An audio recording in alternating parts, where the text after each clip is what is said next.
മക്കൾ ഐക്യത്തോടെ ജീവിക്കുന്ന ഒരു ഇന്ത്യ നമുക്കുണ്ടാക്കിയെടുക്കാൻ സാധിക്കും. അല്ലെങ്കിലോ വർഗീയ സംഘർഷങ്ങളിൽ നിന്ന് കലുഷിതമായ ഒരു ഇന്ത്യ ആയിരിക്കും ഉണ്ടാകാൻ പോകുന്നത്. കാരണം സംഘപരിവാറുകാരന് മുസ്ലിം ആയാൽ മതി, ക്രിസ്ത്യാനി ആയാൽ മതി, അവന്റെ വേറെ ജാതിയോ വർഗമോ പ്രശ്നമോ അല്ല പ്രശ്നം, അവന്റെ മുസ്ലിമാണ് അവന് പ്രശ്നം.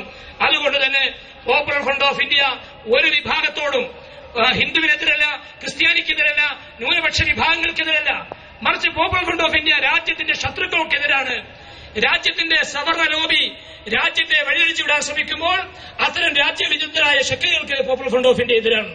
അവർക്കെതിരെ സന്ധിയില്ല സമരം നടത്തും. പോപ്പുലർ ഫ്രണ്ട് ഓഫ് ഇന്ത്യ മുട്ടുമടക്കുകയില്ല, ജനകീയമായ സമരങ്ങൾ നടത്തും, നിയമപരമായ പോരാട്ടങ്ങൾ നടത്തും.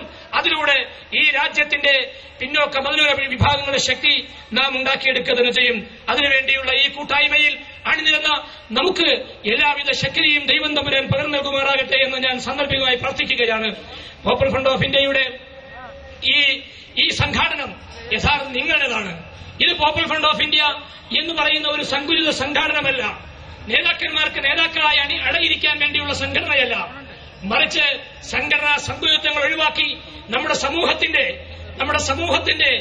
സമുദായത്തിന്റെ നന്മയ്ക്ക് വേണ്ടി എല്ലാ ആളുകളും ഏറ്റെടുക്കണം, ഈ സന്ദേശം ഏറ്റെടുക്കണം.